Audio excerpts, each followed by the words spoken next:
S. Madhurakavi அவர்களின் சரித்திரம் போற்றும் சந்திப்புகள், திருமயிலையில் சுப்பிரமணிய சிவா. உங்களுக்காக வாசிப்பது ஸ்ரீ ஸ்ரீனிவாசா.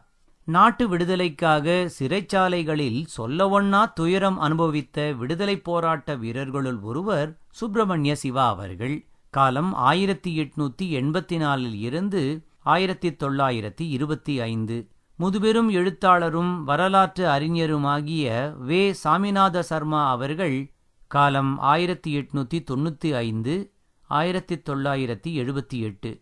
விடுதலைப் போராட்ட தியாகி சுப்பிரமணிய சிவா அவர்களைப் பற்றி நான் கண்ட நால்வர் என்ற நூலில் அழகாக விவரித்துள்ளார். நால்வர் என்று அவர் குறிப்பிடும் மேதைகள் திருவிகா, வாவேசு ஐயர், சுப்பிரமணிய சிவா, சுப்பிரமணிய பாரதியார். நால்வருமே நாட்டுக்கு உழைத்த நல்லவர்கள் என்பதை பறைசாற்றும் நான் கண்ட நால்வர் நூல் சிறப்பான வரலாற்று ஆவணமாக திகழ்கிறது. சுப்பிரமணிய சிவா அவர்கள் சுகவாழ்வு என்பது சிறிதும் இல்லாமல் பொதுநலத் தொண்டுக்காகவே தம் வாழ்நாள் முழுவதையும் அர்ப்பணித்தார்.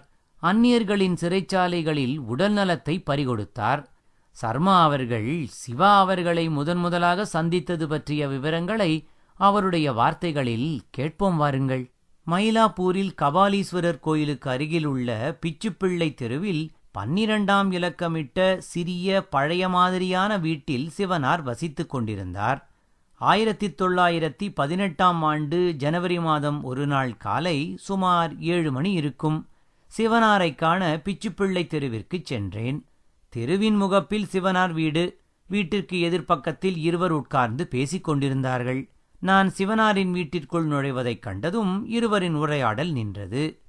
அவர்களில் ஒருவர் வீட்டு வாயிலின் முன்பக்கம் வந்து சிறிது தள்ளினாற்போல் நின்று கொண்டு நானும் சிவனாரும் என்ன பேசுகிறோம் என்பதை செவி கொடுத்து கேட்கத் தொடங்கினார்.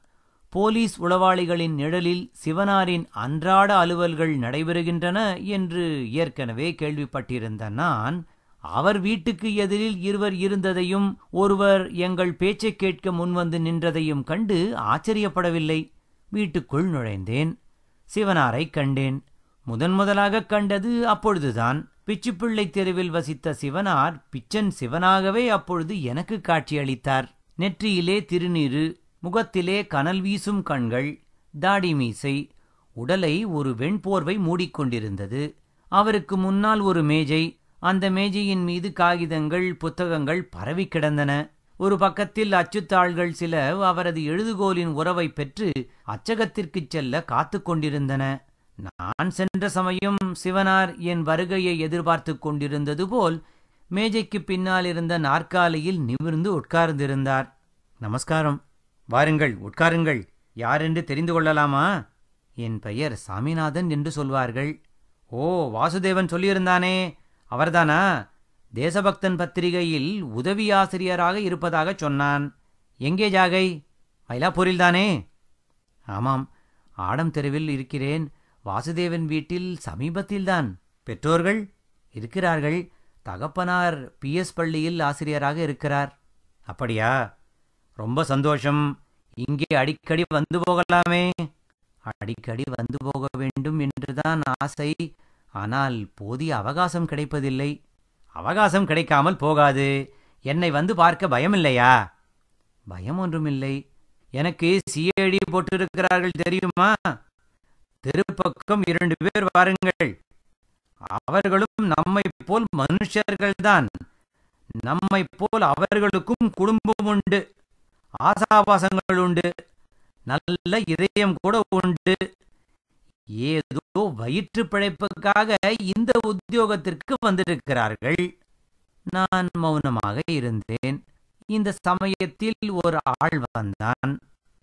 அச்சகத்திலிருந்து வந்தவன் என்று தெரிந்தது.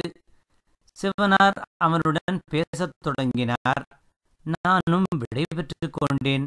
எனது முதல் சந்திப்பு இதனோடு முற்று பெற்றுவிட்டது. சிவனார் தேசபக்தன் நாளிதழ் அலுவலகத்திற்கு எப்போதாவது வந்து போவார். அவருக்கும் திருவிகா அவர்களுக்கும் இருந்த அறிமுகம் நட்பாக வளர ஆரம்பித்தது. உதவி ஆசிரியர்கள் சிலருக்கும் நெருங்கியவரானார். நானும் அவர் இல்லத்திற்கு சமயம் வாய்த்த போது சென்று அவருடன் பேசும் பேறு பெற்றேன். விடுதலை வேள்வியில் தம்மையே அர்ப்பணித்த சிவனாரை போற்றுவோம்.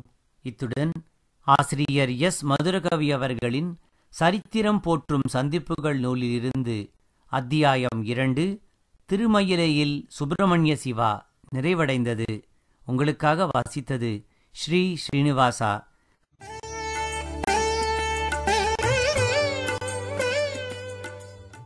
தங்களின் கருத்துக்களை tamilaudiobooks@gmail.com என்ற முகவரிக்கு தெரியப்படுத்தவும். தமிழ் ஆடியோ புக்ஸின் மற்ற படைப்புகளான அமரர் கல்கியின் பொன்னியின் செல்வன், பார்த்திபன் கனவு, சிவகாமியின் சபதம் மற்றும் தமிழ்த்தாத்தா டாக்டர் உ.வே. சாமிநாத ஐயர் அவர்களின் என் சரித்திரம்